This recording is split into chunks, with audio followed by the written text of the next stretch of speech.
E aí, galera, vai chegando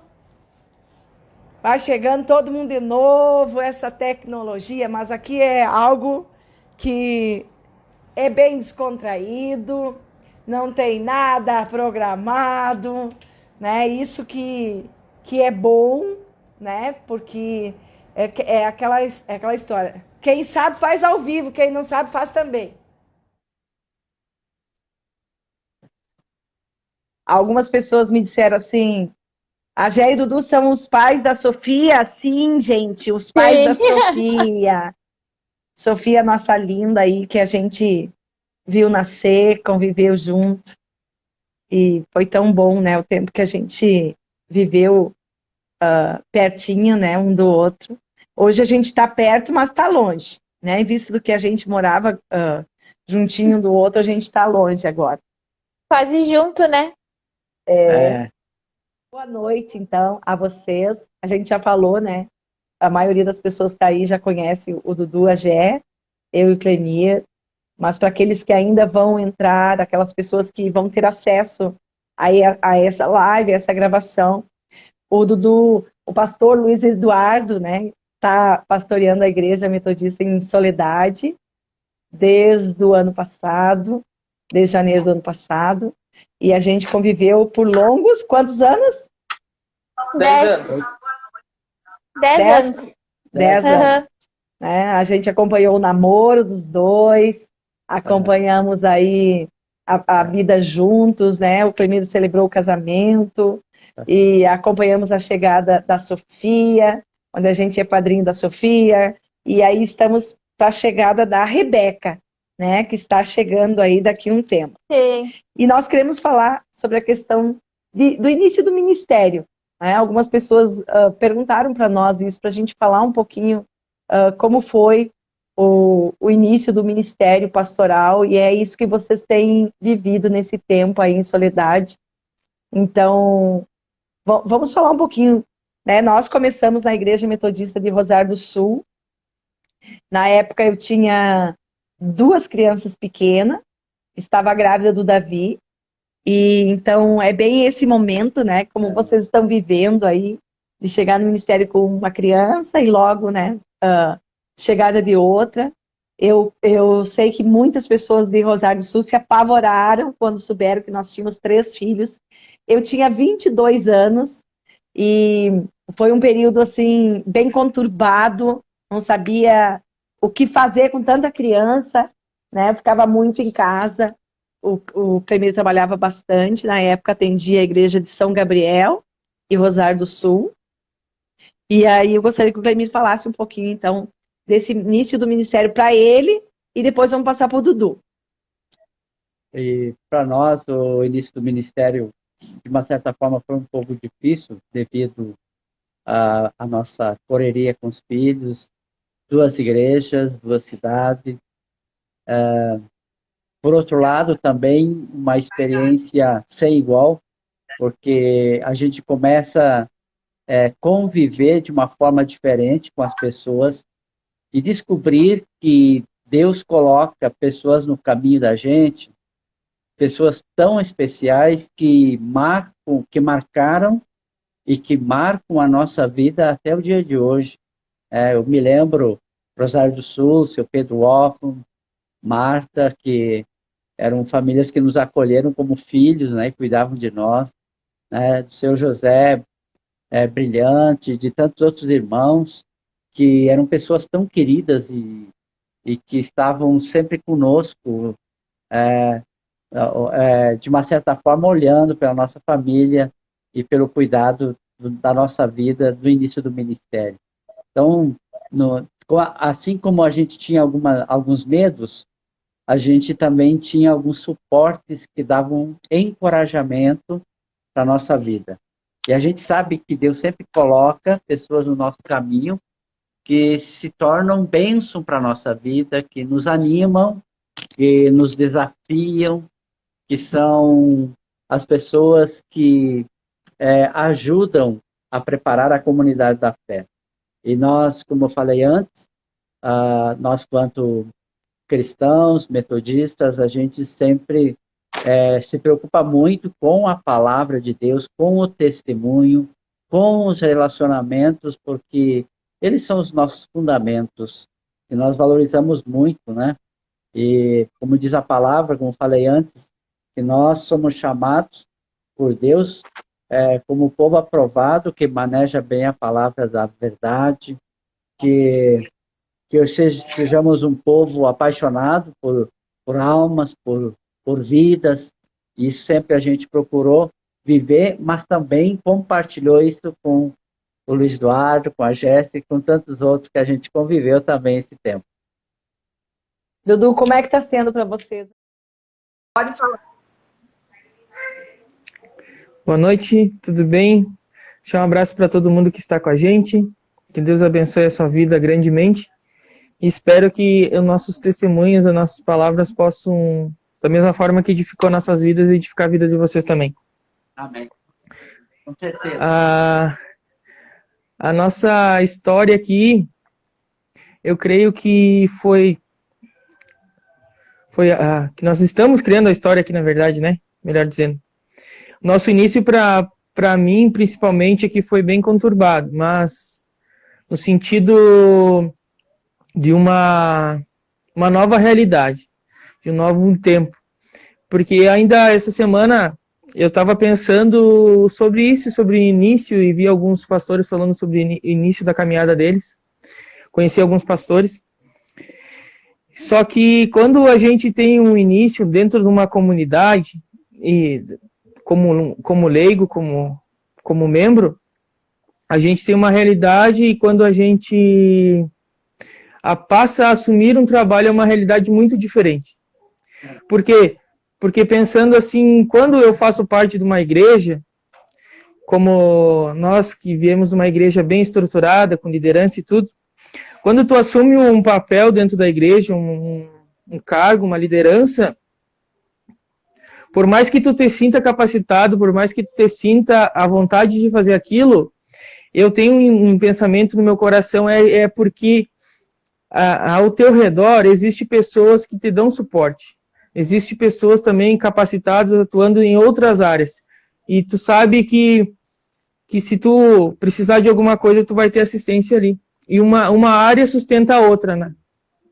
E quando tu começa no campo missionário, que nem nós, a igreja do zero, tu encontra um lugar onde que tu vai ter que ser todos essas áreas, tu vai ter que atuar em todas as áreas. Por isso que a importância de a gente, como membro da igreja, tentar fazer parte de todas as partes da comunidade.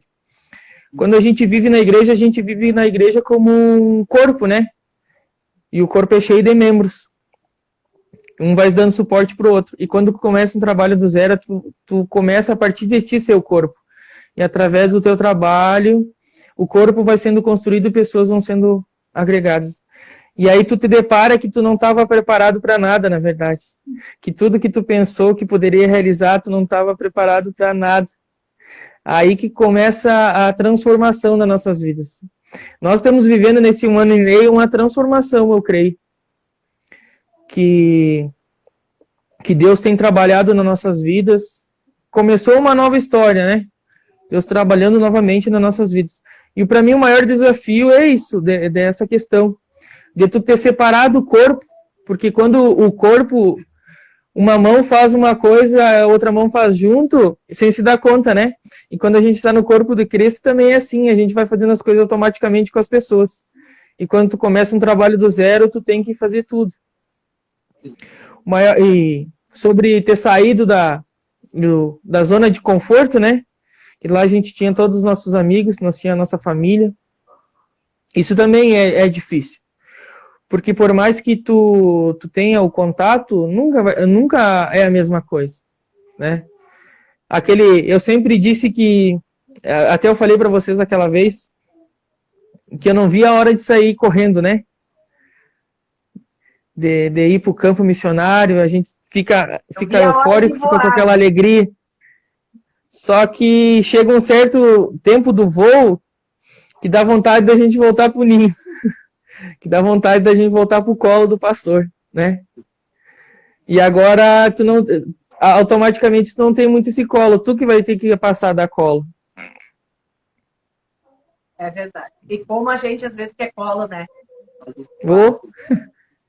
Quando a gente está numa equipe, é uma realidade, faz parte daquilo que está acontecendo.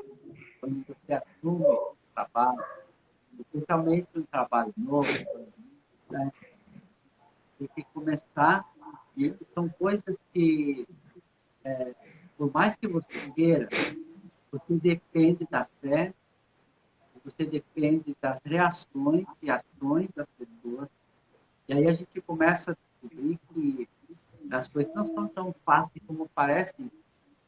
Enquanto a gente está lá na igreja, onde tem uma liderança forte, um povo ao redor da gente, é uma realidade, mas no campo as coisas mudam. Mas o bom, eu sempre penso, que nós precisamos guardar sempre conosco aquilo que a gente aprendeu. Eu sempre lembro de quando Paulo fala a Timóteo, né, que ele deveria permanecer naquilo que ele tinha aprendido com nós, sua mãe, sua avó, pessoas que tinham caminhado com Deus, aprendido. E a gente sabe que quando a gente vai para o ministério, muitas coisas novas, e a gente fica perguntando também muitas dúvidas, se perguntando de dúvidas, coisas que a gente não vivenciou na igreja, e que são desafios onde a gente está, né? Coisas que surgem, e aí que é extremamente importante a gente ter uma relação profunda com Deus, e buscando sempre a direção e a orientação do Espírito Santo de Deus, para que a gente tenha discernimento para tomar as atitudes e ações mais acertadas, possivelmente mais acertadas, em alguns momentos da vida da gente. Mas, realmente, eu lembro do seu trabalho, lembro do Nilo, que está lá em Quaraí, do Vicente, em São Gabriel, de jovens que todos andamos juntos, né?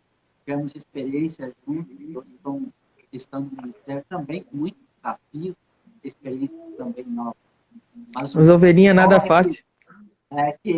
O bom é que Deus, ele nos preparou para a gente ser forte e vencer. Amém. E eu acho que uma das coisas que é importante é manter a humildade.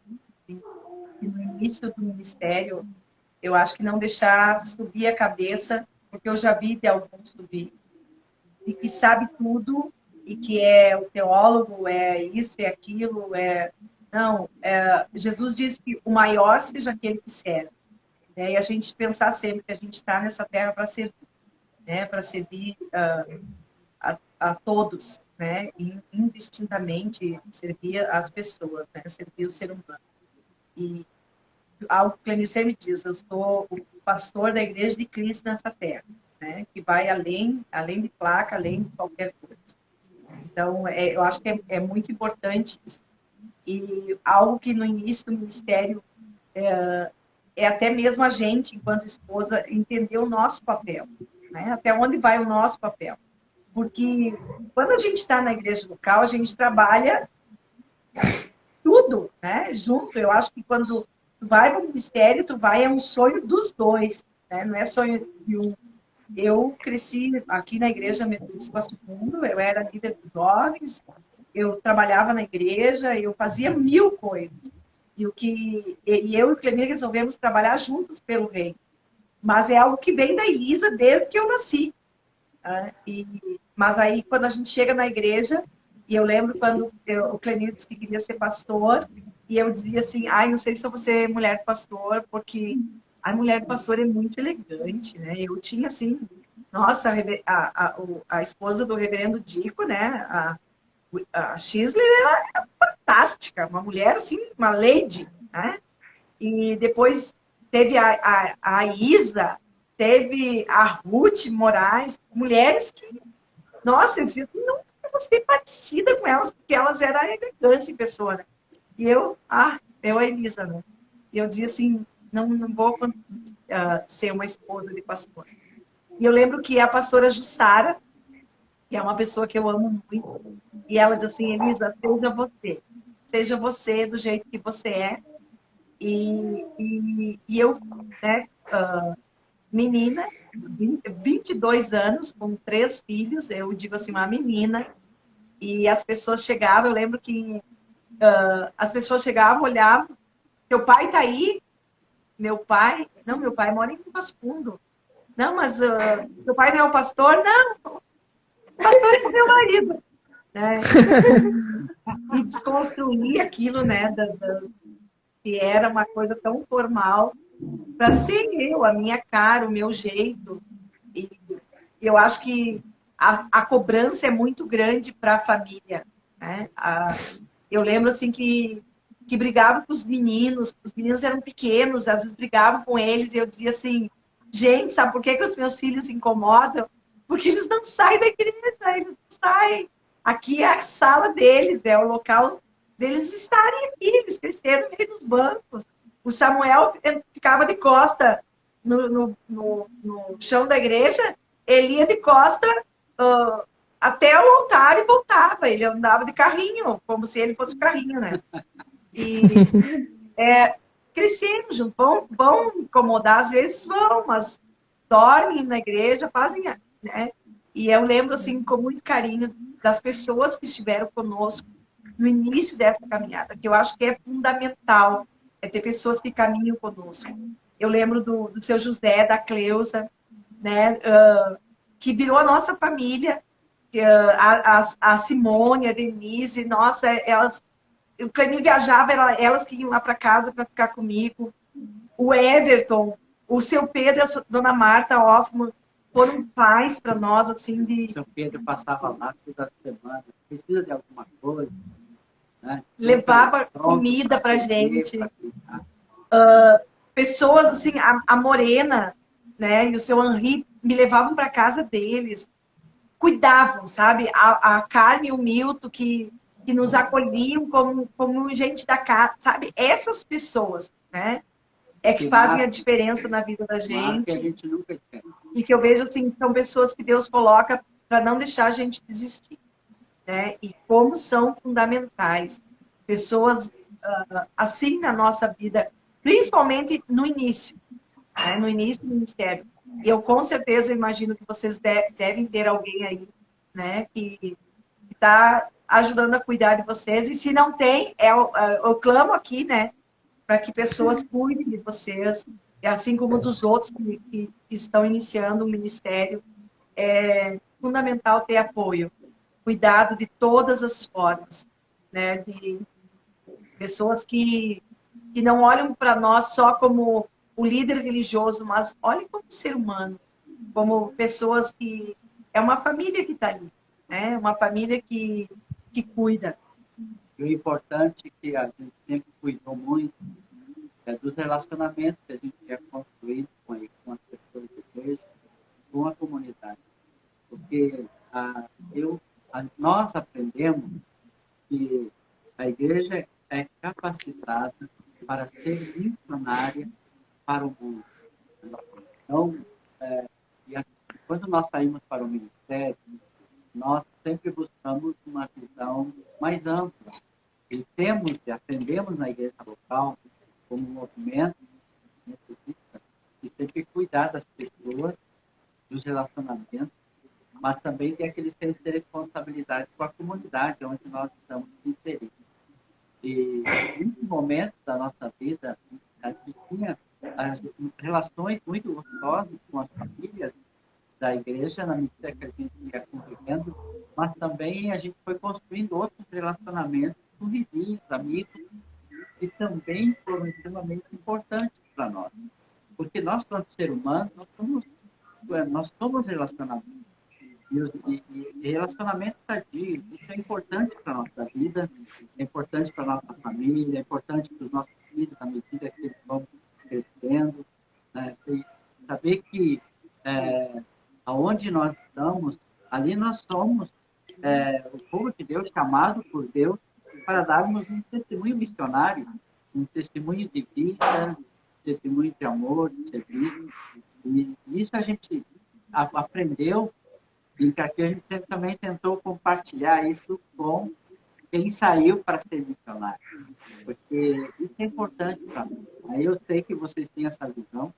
O Luiz, você, pastor Luiz Soares, tem uma facilidade muito grande nos relacionamentos, né?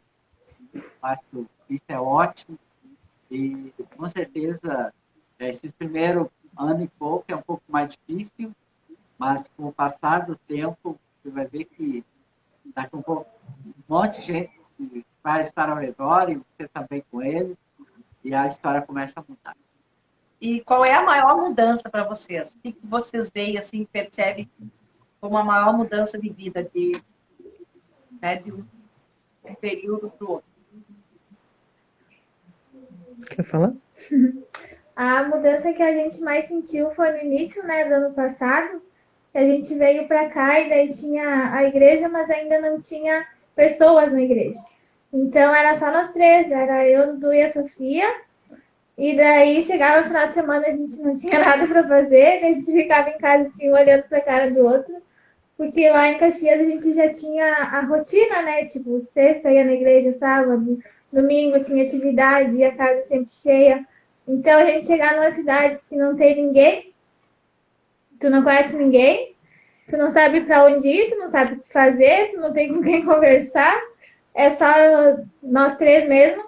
Eu acho que essa foi a mudança mais radical, assim. Porque no início foi bem difícil, quando o Dudu disse que queria ser pastor, eu já sabia, né? Mas eu achei que não ia ser tão rápido. E daí teve uma vez que ele falou assim, eu acho que eu vou falar com o pastor Premier e vou colocar à disposição. E eu falei, não estou preparada ainda. Daí eu falei, Deus, me dá um tempo, eu preciso de um tempo. Daí eu disse, eu quero um ano para me preparar. Daí passou um ano, e daí ele disse, agora eu vou dar meu nome, vou falar com o pastor Camila. Eu digo, mas eu não estou pronta ainda. Mas daí tudo correu, né? Daí quando ele falou que a gente ia e tal, embora, e ficamos missionário, eu falei, meu Deus, e agora? O que vai ser? Não estou preparada, como é que eu vou ser? Agora eu vou ser mulher de pastor, como é que vai funcionar isso aí? Eu não sei se é isso mesmo. Mas aí Deus, ele vai preparando tudo certinho, né? Mas mesmo assim eu tava meia receosa e dizia assim, meu Deus, como é que eu vou ser mulher de pastor? Agora as pessoas vão olhar para mim diferente, vão querer que eu seja alguma pessoa que eu não sou, e daí eu meio que travei. Daí quando eu cheguei aqui eu fiquei bem travada, eu dizia assim, eu te acompanho, mas o pastor é tu. Tipo, eu vou contigo, mas tu que faz as coisas. Eu trabalho só nos bastidores. Daí, logo no começo as pessoas me chamavam de pastora, né? Daí chegavam na igreja e diziam, tu é a pastora? Eu digo, não, eu sou a esposa do pastor, o pastor é ele. Daí eu fiquei, mas agora já tá mais tranquilo. Mas acho que a maior mudança, a maior dificuldade foi essa, conviver sozinho os primeiros tempos, né? Que demorou uns 6 meses, né, pra gente conhecer o pessoal, inaugurar a igreja e tal. Então foram 6 meses bem difíceis.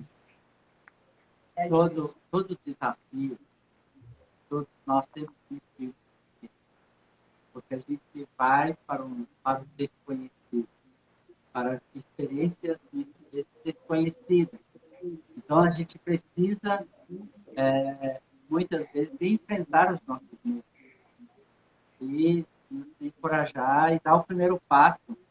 E depois a gente vai descobrindo que Deus está no negócio e a gente vai descobrindo que a gente pode fazer muito mais do que muitas vezes a gente pensa. E Deus vai nos colocando desafios na nossa frente, segundo também as nossas possibilidades.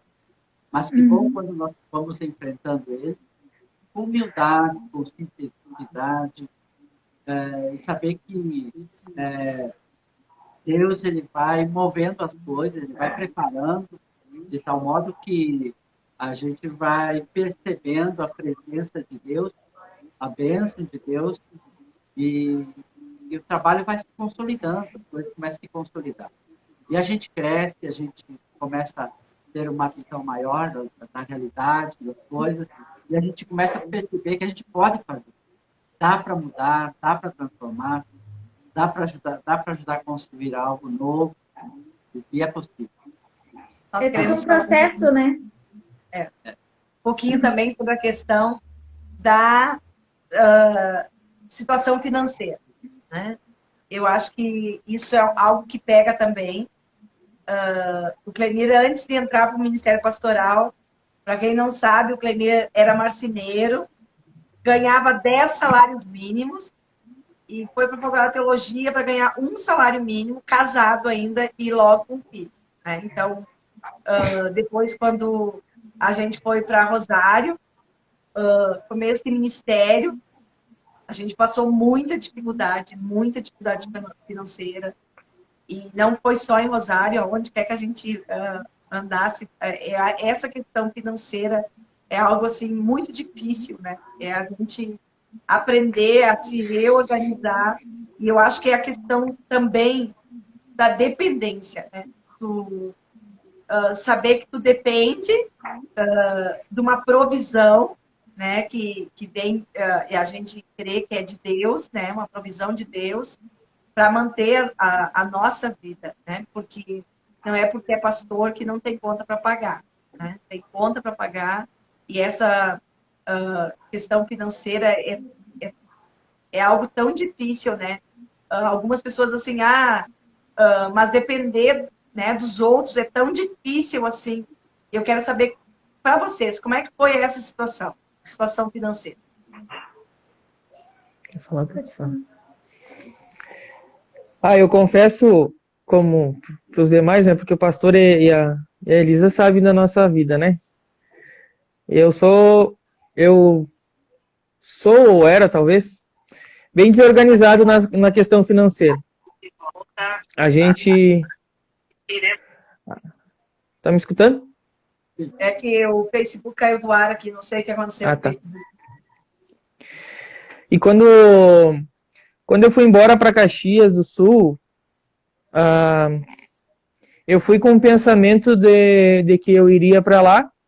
O combinado era que eu iria para Caxias do Sul e que lá eu ia ficar rico, e ia comprar uma casa, ia mobiliar a casa e comprar o carro, e a gente ia casar. Só que não foi isso que aconteceu. Eu cheguei em Caxias do Sul já sendo bem apertado nessa área. Foi um começo também lá, né? E demorou um bom tempo para a gente conseguir se organizar depois que a gente casou. E eu sempre orava para Deus e dizia para Deus assim: Deus, abre uma porta onde que eu possa restaurar minha vida financeira, onde que eu possa crescer financeiramente também. Aí passou 9 anos, né? Trabalhando como arigó, ganhando só para conseguir pagar o aluguel, se alimentar e de vez em quando fazer alguma coisa. E aí um belo dia eu entrei numa empresa, e nessa empresa passei 6 meses e me promoveram a supervisor, e meu salário quase que triplicou, né? E nesse meio tempo existia a espera da Jéssica de 1 ano, que ela me pediu 1 ano. E eu disse para ela assim: então vamos fazer um combinado com Deus. Eu falo umas coisas bem loucas para Deus, de vez em quando ele ouve, né? Se Deus, se não for para mim para o campo missionário, abre uma porta de emprego para mim, onde que eu consiga me estabilizar, e aqui eu vou seguir acompanhando o pastor que vier para cá, eu vou seguir trabalhando normal dentro da igreja. E Deus abriu essa porta. 1 mês depois, 1 mês ou 2 depois, né? 2 meses depois, o bispo, né? Nosso bispo, o reverendíssimo bispo, me manda perguntando se a gente aceitaria um novo trabalho, um trabalho missionário na cidade de Soledade. Confesso para vocês que foi um momento bem estranho algo na minha mente passou assim: poxa, tá vendo contradição? Será que na minha mente aquela coisa assim, agora, será que eu fico ou será que eu vou, né? Será que se eu ir é a carne que tá indo? E se eu fico, será que eu tô eu tô colocando Deus em primeiro lugar na vida, né? Aí, resumindo, a gente aceitou vir para cá. E chegando aqui, é que nem vocês falaram, a gente vive numa dependência, né? Principalmente de Deus, mas também do cuidado das pessoas. E para nós, esse ano foi bem conturbado na questão financeira, mas o mais lindo de tudo é que Deus, ele é provedor e ele tem se feito muito presente nas nossas vidas. Quando a gente acha que já tá no limite, Deus, ele abre portas maravilhosas. E como o pastor falou, eu gosto de gente, né? Eu gosto de relacionamento. Tem gente que não gosta de mim. Mas eu gosto de gente. E esse do relacionamento, a parte de relacionamento foi que fez toda a diferença na nossa vida, na nossa vinda para cá. Porque, mesmo de longe, a gente criou um relacionamento que, como diz o Samu, se o Samu estiver aí, relacionamento é para a vida toda, né? Quando a gente deixa de ser amigos e começa a ser família.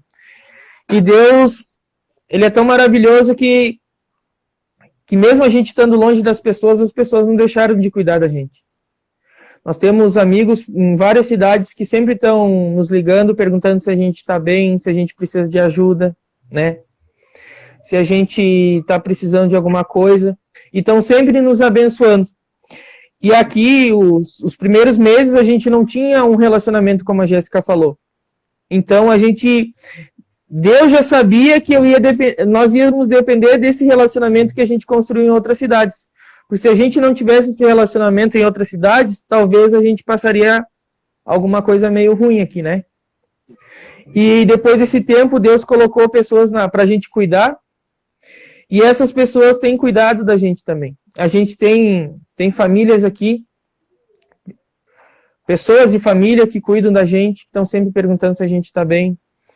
E eu sempre tive fé que Deus, ele é o provedor tanto físico quanto espiritual. Às vezes a gente não entende, daí a gente corre para o colo de Deus. O bom é que ele está sempre preparado para nos ouvir, né? Amém. Amém. Às vezes, o bom é que Deus sempre coloca a gente, está cuidando também da nossa vida, com certeza. E voltando à questão também da administração financeira, das questões financeiras, para nós é muito difícil, muito comum. E uma das coisas sempre que tenho ensinado, com certeza também falei com você, que a família é uma pequena empresa, né? Onde o casal tem que aprender a se administrar seu financeiro junto, partilhar junto, essa responsabilidade. E a gente sempre tem que se readaptar. E uma das coisas que é um problema que nós temos no Brasil, nós temos dificuldade nos planejar. Até onde eu posso ir e fazer realmente aquilo que a gente pode e o que é possível. Então, tradicionalmente, a gente tem percebido que as pessoas geralmente dão passos mais longos do que as possibilidades. E aí, muitas vezes, fica difícil. Então, a gente sempre precisa tomar esse cuidado para a gente se planejar. Sempre se planejar para a gente depois também não quebrar essa dificuldade. Isso é um problema nosso brasileiro. É um problema cultural. Todos nós sofremos com isso. Aí eu me lembro que, quando eu passei a ganhar salário baixo, como foi difícil.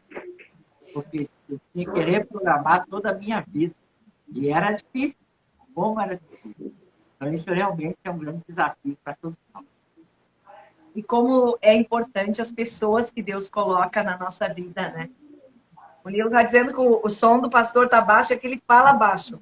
Eu sou filha do seu Oliveira, né? E aí, professora, quando eu comecei a dar aula com a Maria de Lourdes, que foi minha professora titular no pré, eu dava aula na primeira série, e ela diz assim, no pré-estágio, né? Ela diz assim, Elisa, fala mais baixo, porque dá para ouvir a tua voz lá da secretaria. Eu disse, meu Deus, é que eu sou filha do seu Oliveira. Então a Elisa grita, e aí o pastor fala mais baixinho. Mas eu louvo a Deus pelas pessoas que nos ajudam, né? Até mesmo financeiramente. Pessoas que Deus coloca para nos abençoar, né? E eu digo para vocês, essa roupa que eu estou aqui é da Gabriela Canela, que é uma bênção na minha vida, né? Eu bonita aqui, por quê? Porque Deus toca no coração de algumas pessoas, assim como da Jaque e do Dani, né? Que são proprietários da loja Gabriela Canela aqui, que abençoa a nossa vida. E nós temos tantas histórias de pessoas que colocaram comida na nossa mesa, que foram bênçãos. O Clemir quer contar uma história, né, lá de Alegrete, que ele conta sempre, mas tem tantas histórias de pessoas que cuidam da gente, que a gente vê assim como provisão de Deus para nos abençoar. Eu me lembro de uma história lá em Alegrete, na época que nós estávamos lá, os 3 filhos adolescentes, entrando na adolescência, e eu me lembro que num sábado à tarde, eu fui no banco para pegar um dinheiro para comprar aquelas coisas básicas de casa, pão, leite, coisas assim.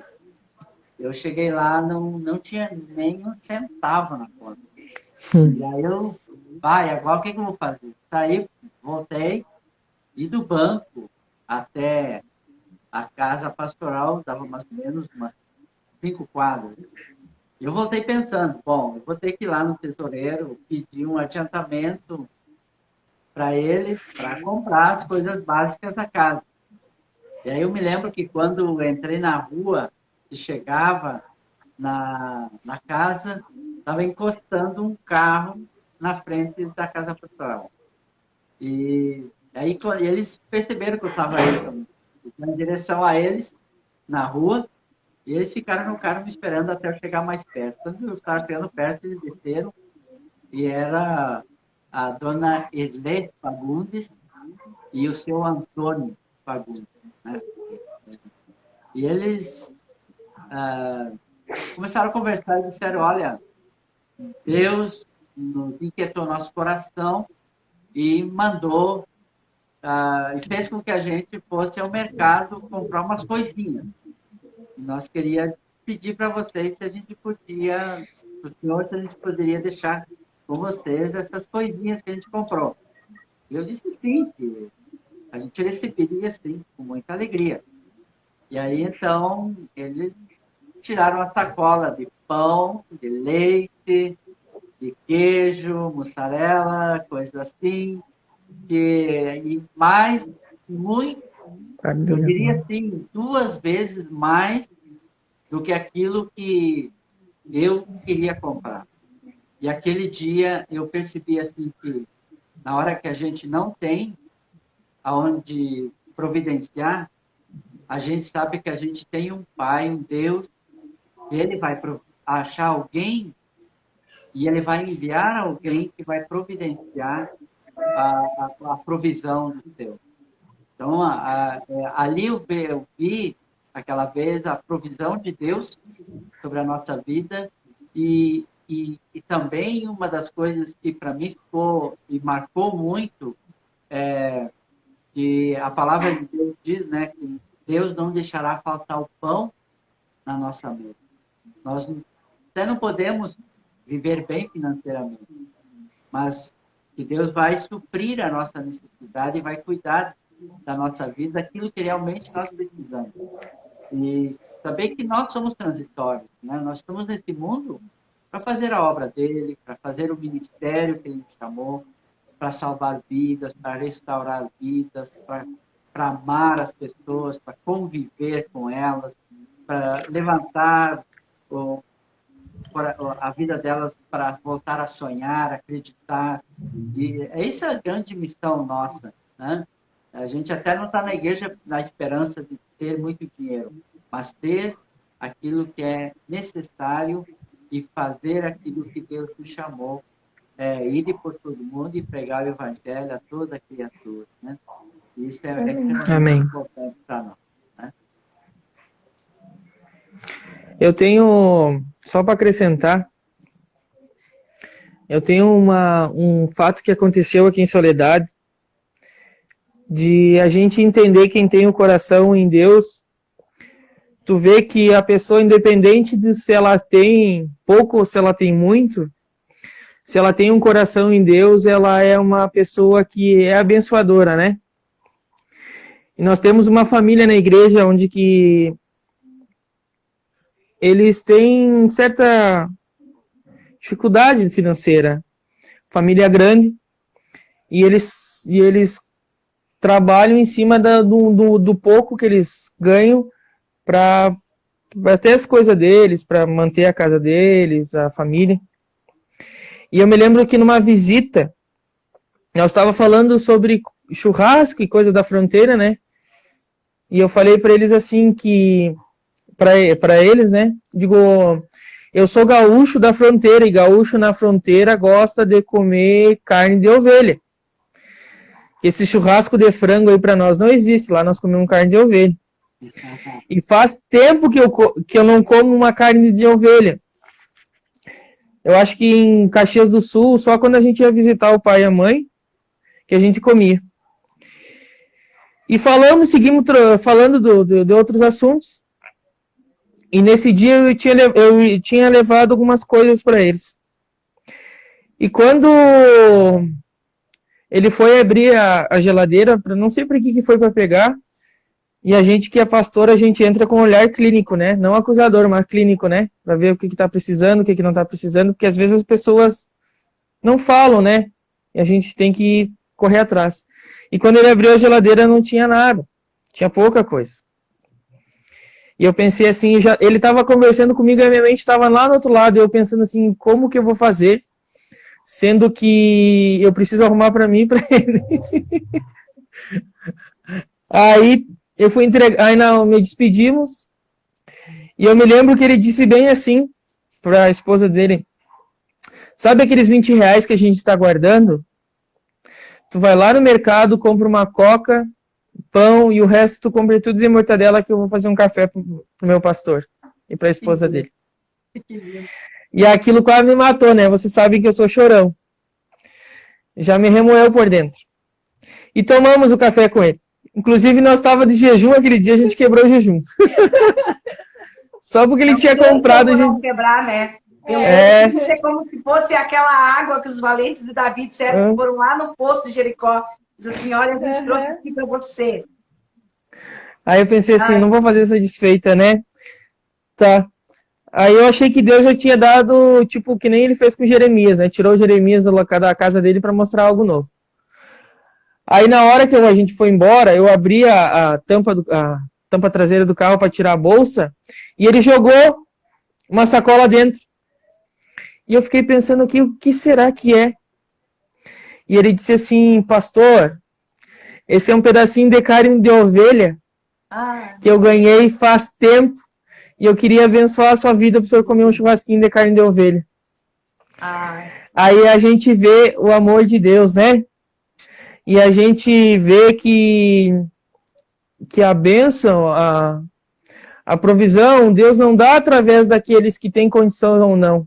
Que Ele dá através daquelas pessoas que têm um coração voltado a Ele, né? É verdade. Aqueles que se dispõem a ser instrumento dele, né? Instrumento dele. E essas histórias são fantásticas. Eu ficaria aqui a noite toda contando também de pessoas que foram bênçãos na minha vida e pessoas que, assim, que foram instrumentos de Deus para Deus me dizer assim, Elisa, para de pensar nisso. Essas coisas aí não têm importância. Isso aqui está aqui. Pensa e cuida do meu povo, que essas coisas eu vou te dar. Né? E eu lembro até uma das coisas, né? A Vera foi, assim, uma pessoa, e né, até hoje, que a Verinha, cabelo azul, cabelo vermelho, a Vera foi muito, assim, instrumento de Deus para me responder algumas coisas. A Vera Pedro. Aí, como é bom ter isso, né? Parece que Deus tá pegando a gente no colo e diz assim, vai ficar tudo bem. Fica bem que tá tudo em mãos. E como é esperar um filho nessa pandemia aí? A Gé tá grávida, para quem não sabe, né? A Rebeca tá a caminho. Como é que tá sendo? Assim? Mais uma menina. Como é que está Mais sendo uma essa espera no meio dessa pandemia toda, dessa loucura que estamos vivendo? A espera tá. Parece que não passa nunca. Parece que esses 9 meses foi uma eternidade. Mas no começo ali, logo que começou a pandemia, eu fiquei um pouco nervosa, pensando, meu Deus, e agora o que eu vou fazer com o bebê? Tomara que passe logo, porque imagina, tão indefeso, né? O que a gente vai fazer? E daí não pode ir na rua, não pode fazer nada. E daí eu sempre penso pelo lado ruim. E o Dudu sempre, ele é muito positivo, ele assim, não se preocupa, te entrega nas mãos de Deus e deu. E eu digo, ai, parece que tu não dá bola pra nada. Parece que tu não dá bola pra nada, que tu não te interessa, que não tá preocupado e tal. Mas daí a gente começou a orar e daí ficou tranquilo. Daí agora que tá chegando a hora mesmo, a gente fica com um pouco de receio de ter que ir pro hospital e daí ter contato com as pessoas que já estão... Tem no hospital, tu corre mais risco, né? Sim. E daí a gente tá orando, mas se Deus quiser vai dar tudo certo. Como a Jéssica falou. A Josi, um beijo para ti. A Josi está nos acompanhando pelo Facebook. Eles estão, não sei como é que eles estão acompanhando, estão entendendo a história. Eu até estava preocupada que eles não conseguiam ouvir o Dudu, mas vocês, Gemma, estão ouvindo que a Josi, assim, que linda história, Dudu. Eu louvo a Deus por vocês que estão aí, porque não conseguem ver eles, né? Mas a gente está junto, tá bom? Mas, Gé, quando a gente está num projeto que é de Deus, nós estamos nas mãos dele. E os nossos problemas não são mais só nossos, são dele também, do Deus da providência. Então, a gente descansa no Senhor, porque a gente sabe que Ele vai cuidar, né? Ele vai nos proteger de uma forma correta e da melhor forma possível. Ele vai nos animar e dar a segurança que a gente precisa. Então, bom a gente sempre continuar adiante. Vamos caminhando, vamos fazendo aquilo que Deus nos chamou e saber que Ele está presente, né? Nós estamos Amém. na serviço dele, né? E eu quero perguntar para vocês, assim, né, para os dois, né, Gé? Vamos perguntar para os dois. Como é pastorear a família? Olha, para mim é bem complicado. Não pelo fato de ser ruim, mas de achar formas, né? Eu sempre aprendi com vocês e tomei como caráter isso, que aquilo que tu prega no púlpito, tu tem que viver na tua casa, né? E eu, desde a minha vinda para cá, eu sempre, como a nossa vida em Caxias, eu sempre tive um temor e tremor a Deus. Eu, quando a coisa começa a não dar muito certo, eu digo para Deus assim, Deus, se não for da tua vontade, que eu esteja aqui, que eu seja pastor, que eu seja o que for, me tira daqui. Eu não quero ser pedra de tropeço na vida de ninguém. Se não tiver, se eu for o que estiver impedindo o crescimento da tua obra aqui, que tu me tire. E a questão de pastorear a família não é difícil, mas a gente encontra bastantes desafios, porque a pessoa sabe além dela saber do teu íntimo, é que nem vocês falaram lá, as pessoas esperam que no momento que tu se tornou pastor e a mulher se tornou mulher de pastor, tenha uma vida diferenciada, né? Uma forma até de se vestir, de falar. E para mim é bem difícil nessa parte, de eu deixar de ser o homem da casa Dudu, né? O Luiz Eduardo, e eu me tornar o homem da casa pastor. Que história é essa? Que mulher de pastor tem que se vestir diferente, hein? Preciso fazer esse cursinho aí que eu não fiz, Ô, Zé, tem que fazer esse cursinho aí. É o que dizem. Mulher de pastor é diferente. Mas eu aprendi com o Nilo, uma coisa. Eu me fiz de Gabriela Canela, tá? Eu e as mulheres chiques aqui da cidade, a gente se veste de Gabriela Canela. Então, eu estou no bom caminho. Mas eu não sei assim como explicar essa questão do desafio de ser pastorear a família. Eu acho que se eu tivesse junto com a minha família, meus familiares, eu acho que seria diferente, mas assim com a Jéssica Isso aí, e com cara. a Sofia, com a Jéssica e a Sofia, eu acho que não mudou muita coisa, assim. Porque eu sempre tentei ser o líder espiritual da casa. Porque uma coisa que eu aprendi com meu sogro, que ele tem um testemunho que ele fala assim, que quando as meninas ficavam doentes, quando eles ficavam doentes, ele ligava pedindo para irem orar com eles, né? E um dia ele entendeu que ele era o líder espiritual da casa dele e ele passou a orar pela família dele.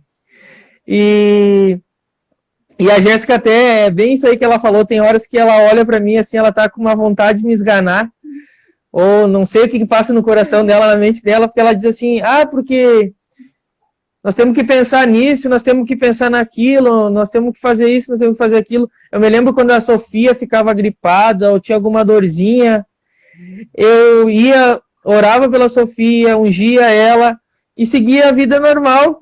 E ela parecia que estava uma nova vida ali, virava a cabeça, a casa das pernas pro lado, e ela me olhava com aquele olhar de condenação e dizia assim, tu não vai fazer nada? E eu digo assim, mas eu já fiz, eu já orei, agora é esperar em Deus, né? Não tem muita coisa que a gente pode fazer. Se Deus quiser... Eu tô vendo que vocês esconderam a guria onde aí? Vocês me Não, falam, ela não mundo tá aí. escondida. Ela tá tomando o terceiro café da tarde. Quê? Ela tá tomando o terceiro café da tarde. Não, À noite Sofia, agora. vem olhar todo mundo aqui, Sofia. Vem dar oi para as pessoas. Mas eu acho que eu vou encontrar mais desafios mesmo, Pastor e Elisa, quando as meninas crescer. Eu acho que nessa parte quem pode falar melhor é vocês. Eu também acho. E eu sou réu primário. Eu acho que nessa questão de pastorear a família, acho que a gente ainda não teve uma dificuldade, assim, né? Faz 1 ano e pouco. A gente quer ver você. Oi, Sophie. Oi, amor da nossa vida. Você tá bem, amor? Você tá bem? Não pode bater ali. Tudo bem contigo? Quando é que você veio na casa da Dinda? Tem que falar, senão ela não escuta. Quando Eu vou você veio? esperar a Rebeca nascer e eu vou aí com a Rebequinha. Ai, vem com a Rebequinha, então. Vou esperar vocês duas, tá bom? Tô louca de saudade, eu te amo. A Rebeca vai nascer um pouquinho, tá? Tá bom. Já tá tudo pronto pra chegar da Rebeca? Tá tudo pronto pra chegar da Já tá tudo Rebeca? arrumadinho. Tá tudo arrumadinho da Rebeca. As roupinhas tá arrumadinha? Diz que tu já arrumou as roupas, né? Eu já arrumei as roupas. E se ela chorar, o que tu vai fazer? É fechado. Hein? Diz que E tu se vai a Rebeca trocar chorar, tu o vai xixi e fazer o o quê? cocô. Te amo, Lucas. Oi, Lucas. Tá tudo bem aí, Lucas? Oi, Patrick. Tá tudo bem? O Patrick, a Sofia olhava o Patrick e disse, o Patrick é feio. O Patrick feio chegou, Sofia. O Patrick Isso. feio. O Patrick é lindo. O Patrick vai ser papai também. O Patrick casou hoje, né? Patrick, ó. Parabéns Sim. pra você e pra Maiara. Deus abençoe e guarde vocês. Puxa, filho. Um gatinho. Tem gatinho também? O boy? Então, tá Não, bom. a Maiara tem. A Manda Maiara um beijo tem. pro pessoal. Manda um beijo pro pessoal. Deu, Um tá beijo, liberado. gente. Um beijo, não pode ver a Sofia. Tá, dá tchau. Tchau, amor. Danilo, vamos indo ao final, né, gente, desse momento. Só pra gente deixar como é pastorear a família, né? E o Clemir tem uma pessoa... O pastor já tem uma experiência maior, né? Ele tem uma experiência maior, Dudu.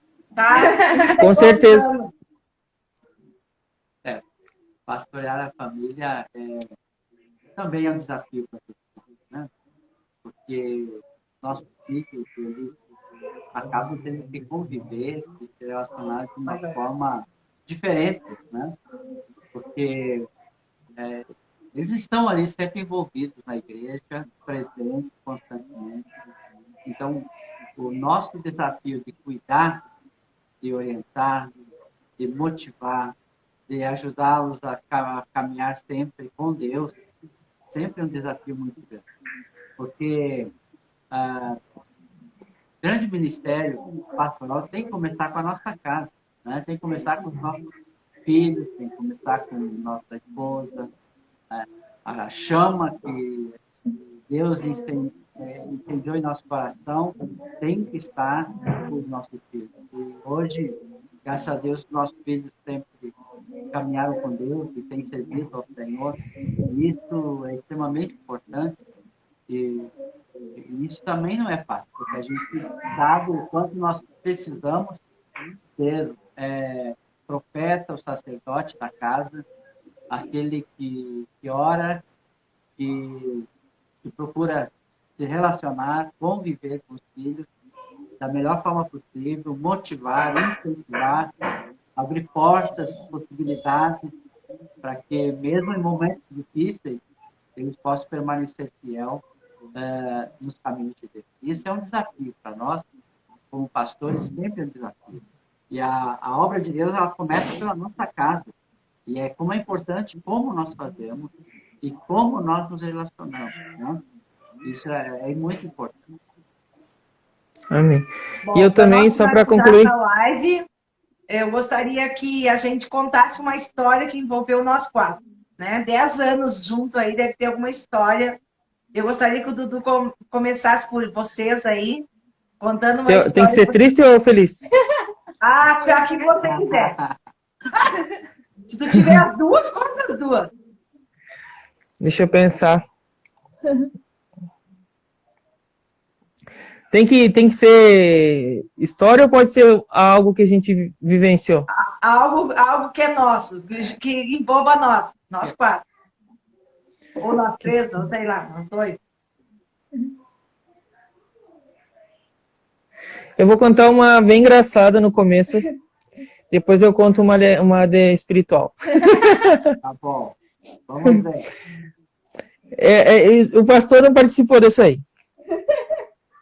Eu me lembro que quando ainda a gente era namorado, tinha uma menina que era colega irmã do meu colega de serviço. E ela ficava me ligando, pegou meu número com ele, ficava me ligando, me incomodando. E um dia a Elisa perguntou, nós estávamos lá reunidos na casa dela, numa tarde, e ela me perguntou, quem é que te liga, Dudu? E eu digo assim, uma mulher enchendo o saco lá, incomodando. E ela disse assim, a próxima vez que ela ligar, deixa eu atender. E a guria ligou e a Elisa atendeu. A Elisa atendeu e disse assim, oi, tudo bem? Tudo bem? Tudo bem? Ela diz assim, quero falar com o Luiz Eduardo, ele disse, ele está ocupado, ele não pode ter momento. Nunca mais, ora, já foram. Pensando o quê? Que abuso. Você quer falar alguma coisa? Não. Deixa eu ver outra. A gente teve muitas histórias, né? Eu lembro da história que a Gé e o Dudu tinham terminado o namoro, brigaram, sei lá, pela casa do quê, né? E daí eles voltaram e queriam voltar a namorar, e a Sônia, a mãe da Gé, disse que de jeito nenhum. E aí o Dudu diz assim, eu tenho que ir lá falar com a Sônia, eu tenho que pedir a mão da Gé de novo. E a Sônia tá muito brava, mas a Sônia tava muito brava. E aí eu disse, Dudu, eu vou junto, mas vamos combinar uma coisa, só fala quando eu mandar. Né? Quando eu não te mandar, tu não fala. E a gente chegou lá, mas a Sônia estava tão brava que a Sônia começou a ficar brava comigo. Né? E eu, 27 segundos terminando, gente, vai terminar a nossa live. E aí a Sônia acabou deixando vocês voltar. Gente, vai acabar a nossa live e a gente tem que dar tchau. Um beijo no coração de todo mundo que está aí. Um beijo. Deus abençoe todos. Obrigado por acompanhar aí. E contamos com as orações de vocês. Amém. Amém. Deus abençoe todos. Obrigado por acompanhar aí. E contamos com as orações de vocês. E quarta-feira a gente está aí de novo, tá? Um beijo no coração de todos vocês. E o pessoal que está aí no Facebook, a gente agradece por vocês terem ficado conosco, mesmo sem poder ver nada, né? Que foi mais ouvir eu e o Clemir, né? E poder escutar o Dudu e a Gé, mas a gente louva a Deus pela vida de vocês, de estarem aí conosco. Foi muito bom poder estar com vocês. E uma das coisas que para nós sempre foi e é extremamente importante, nós precisamos continuamente dar frutos e frutos que permanecem. E o Luiz Eduardo, a Jéssica, são resultados de um tempo gostoso do ministério, da nossa vida. E assim também, com certeza, Deus quer que cada um de nós possamos frutificar e fazer que sejam frutos que permaneçam. E quando nós damos um bom testemunho, quando nós amamos, quando nós cuidamos daquilo que vivemos e fazemos, nós deixamos e semeamos coisas que duram para sempre na vida das pessoas. Esse é o nosso desejo, que Deus esteja sobre a vida de vocês, abençoando, consolidando as obras dele. E foi muito bom estar com vocês e desejamos um tempo abençoado para a vida de vocês. Obrigado, pessoal, por estar conosco. Quarta-feira que vem a gente se encontra neste mesmo lugar, né? A gente vai fazer uma live com as nossas noras. Então, para a gente estar falando sobre esse relacionamento, né? Que é tão complicado e que a sociedade faz como se fosse algo muito difícil. Então, o que a gente precisa fazer para melhorar esse relacionamento com essas pessoas que são para a nossa vida, né? Para a vida toda. Então, esteja conosco, convide alguém. Quarta-feira, às 9 horas, todas as quartas, às 9 horas, a gente vai estar aqui pelo Facebook. E a gente agradece de coração cada um de vocês que permaneceu aí. Deus abençoe cada um. E vamos orar? Vamos orar, a gente quer orar pela sua vida. Você que está aí, né? Nós vamos orar por você. Que Deus esteja derramando a sua graça, do seu poder, do seu amor sobre a sua vida. Pai amado, nós queremos na tua presença colocar a vida de cada um dos ouvintes que estiveram conosco nesse tempo e queremos, Senhor, que tu esteja abençoando o lar, a família de cada um, que tu, Senhor, continue abençoando as suas vidas, aonde eles têm servido, onde eles têm caminhado contigo. Pedimos, Senhor, que a ação do poder do Teu Espírito Santo continue a ministrar também um tempo de conhecimento, de entendimento, um tempo, Senhor, de paciência nesse tempo de pandemia, que Tu, Senhor, nos faça forte para vencermos esse tempo e continuarmos em direção ao Teu reino eterno, como povo Teu, Senhor, confiantes nas Tuas promessas. Nós te pedimos e te agradecemos no nome de Jesus. Amém? Amém. Que Deus abençoe ricamente a vida de vocês. Foi muito bom ter estado com vocês.